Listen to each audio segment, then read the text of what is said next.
initially the workers had been protesting for several months, and it was just a small group of workers gathering either in front of the cantonal building, cantonal government building, or cantonal court. And then on the 5th of February, actually there was a Facebook group set up maybe a week before, and calling to citizens of Tuzla to join the workers. And then basically on Wednesday, the 5th of February, just a mass of people appeared in the streets.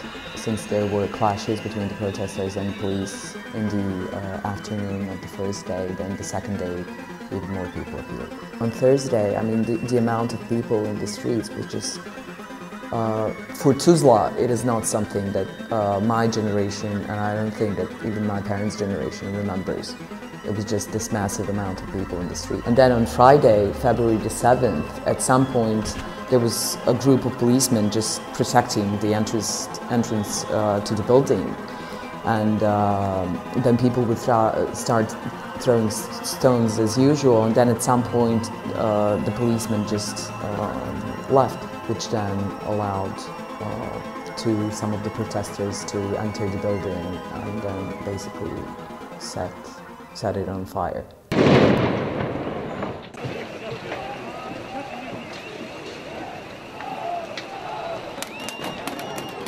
The protesters in Tuzla set the cantonal government building on fire, and then basically they moved to the municipal government, and they also burned a part of it down. It happened in the same way in Sarajevo and Mostar and Zenica. Basically these locations, these buildings were burnt. The protests in Sarajevo came a few days after protests in Tuzla and after the Plenum in Tuzla. So we basically had more or less same situation in the streets. So the government buildings were set on fire, our presidency building also was set on fire, and it was very brutal, I can say. People were extremely angry. Let's say that flame of protests spread all around the country. So it spread to Sarajevo and some other towns, and there were some group of people gathered here who wanted to spread protests also in Mostar. They saw protests in Tuzla, Sarajevo, Bihać and some other towns of Bosnia and Herzegovina, and they wanted to set the fire of protests here. When I said set fire, I don't mean literally, of course, even though fire happened later. So you had this column, this river, these thousands of people marching through town, and they were going from one city or canton or federal or state institution to another. So that day was the day when we can say that so-called revolution started.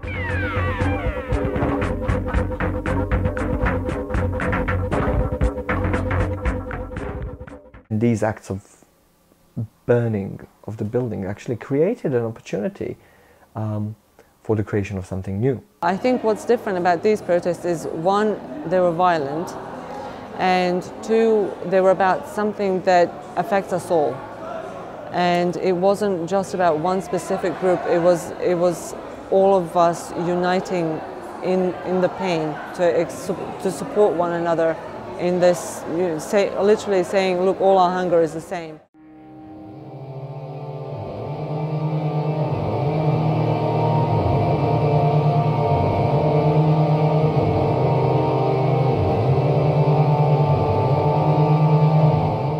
After the Dayton Peace Agreement, this country was divided into two entities, one of them being Republika Srpska, where majority of the population are Serbs, and the other part is a Federation of Bosnia and Herzegovina, which also means Federation of Bošnjaka i Hrvata, Bosniaks and Croats.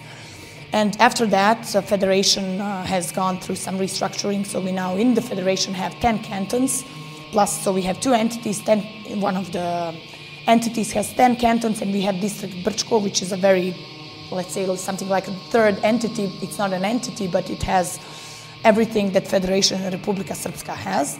So it's a very, very specific situation. So we've been like ethnicized, which is a very, very important thing. And for the first time with the plenums, with the protests and everything, we have a class dimension. And for the first time, we are no longer ethnos in the sense that our ethnicity is important, but we are a political nation, political people, and we all share the same, let's say, destiny in the country in the sense that we have some class belonging that's more important than our ethnicity.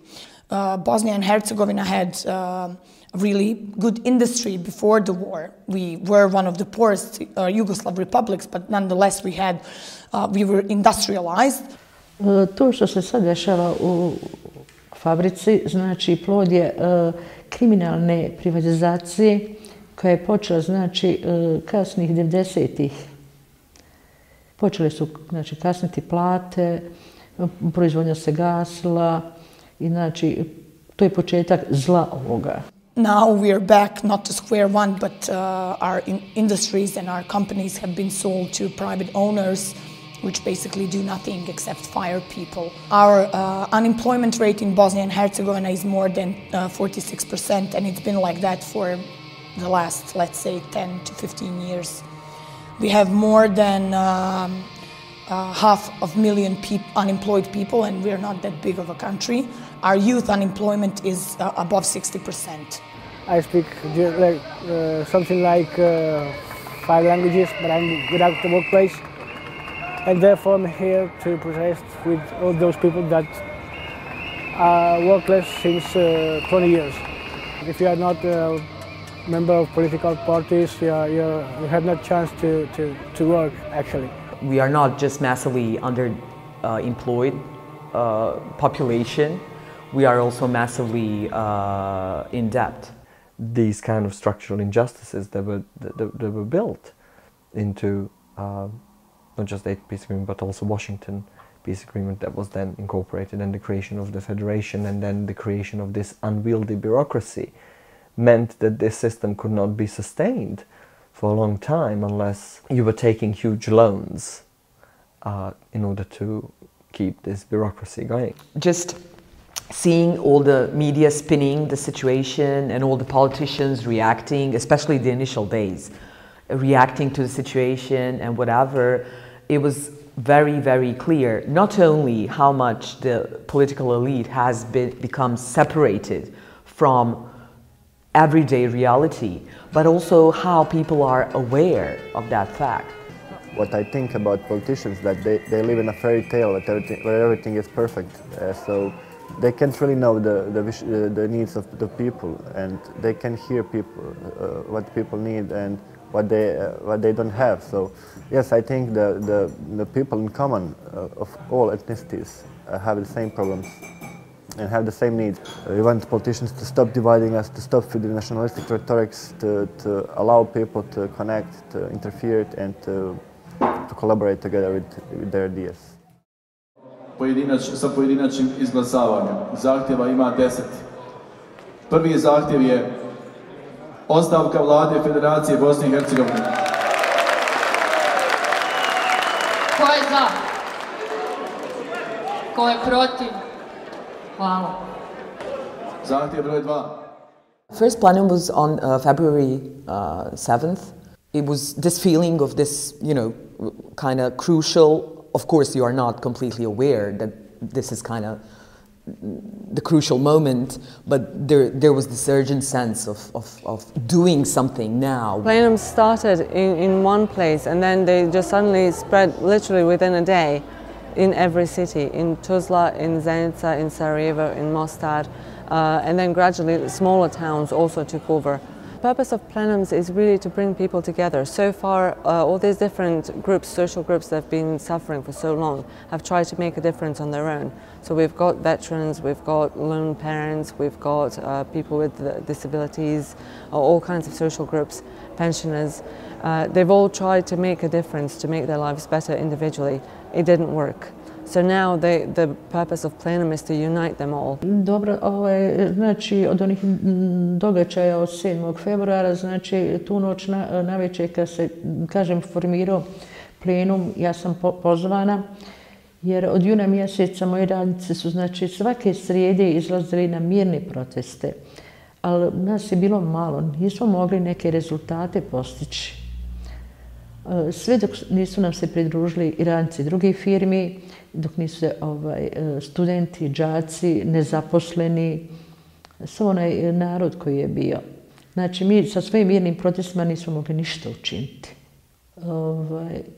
Ja sam od početka, znači, u tom plenumu i borim se, znači, za prave radnika. Moji radnici, znači, radnici DITE, još uvijek meni daju podršku i gledaju u mene. This is the first time that we've had any opportunity after the war that people were actually allowed to come to say out loud what they wanted, what they thought, what they felt. How we can see Plenum is in this way. Plenum is a logical endpoint of Dayton peace agreement. So it is the Dayton peace agreement and all the structures envisaged in it taken to their contradiction. What's given the credibility and the legitimacy to the plenum is also the threat of protest.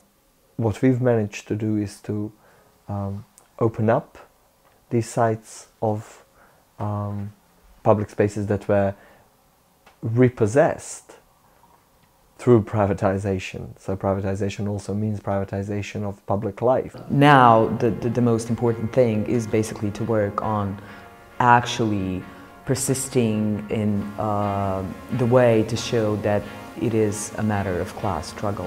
We hope that they will listen. We hope that 7th was the big wake-up call for them, and that they realize this country doesn't belong to them, it belongs to the people. What will happen, I'm not sure, but I must say I am for the first time after many years really positive that something good is going to come out of this. So it is something that's happening globally and something that's going to spread to even more countries. No matter what happens with the plenums, with the protests, wherever they end, if they go into some other form, it's the first time that we started talking about social justice, about the demands that are really, really important to people and important to most marginalized members of our society. So I think that we started a fight that will last longer than us.